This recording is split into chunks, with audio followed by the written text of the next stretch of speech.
cancer began a little over a year ago. I was having difficulty with swallowing what I thought was heartburn or acid reflux. I had an endoscopy on June 29th, and they found an ulcer and a positive H. pylori test. They put me on medication for H. pylori and told me they also did a routine biopsy on the ulcer.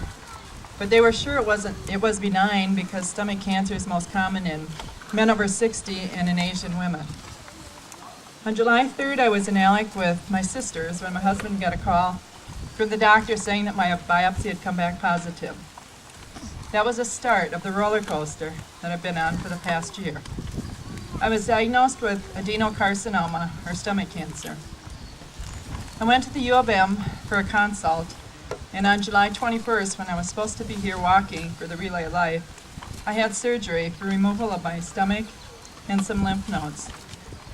After surgery, the doctor was satisfied that he had removed all the cancer, but I was still to have chemo and radiation to get any microscopic cells that might remain. I started chemo the first week in September, which I tolerated quite well. My radiation started the first week of October, and at that time, I was struggling again with eating. After 3 radiation treatments, I ended up in the Wilmer emergency room, and after running more tests, I was told I had an obstruction in my colon, probably scar tissue. I went back to the U of M for more surgery, and when I woke up from surgery, I was told the cancer had metastasized, and there was nothing more they could do for me. They had put in a J-tube to keep me comfortable, but I said I only had 3 months. We were devastated, but we also knew that the doctors weren't in control, and we had thousands of people praying for my healing. We didn't give up hope, but sought out other options, including naturopathic medicine. The week before Christmas, I ended up in the hospital as I was unable to keep up on my nutrition. Many of my blood counts were low and I was disoriented. I don't remember anything from Thursday night to Saturday morning.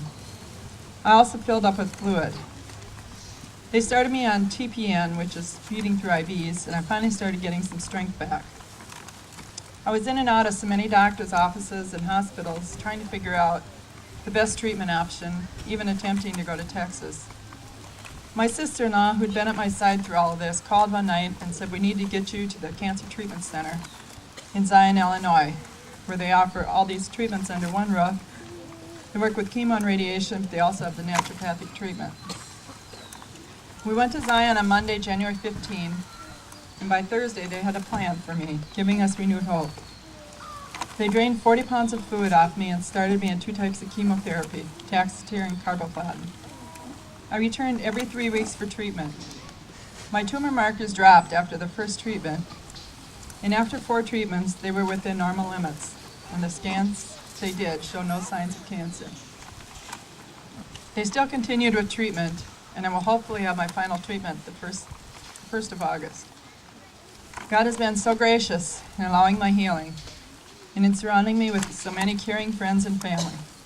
It is so wonderful to be a part of a small community and church and a loving family. Everyone was so supportive with cards, prayers, donations, and food. The constant encouragement gave me the strength to keep fighting, and the power of prayer was very real. It's because of those prayers and God's grace that I'm here tonight and living a pretty normal life with my family and enjoying my new granddaughter. I've learned to be thankful for each day and live it to the fullest, as none of us is guaranteed tomorrow. I want to encourage all of you who are struggling with cancer never to give up hope. God does answer prayer.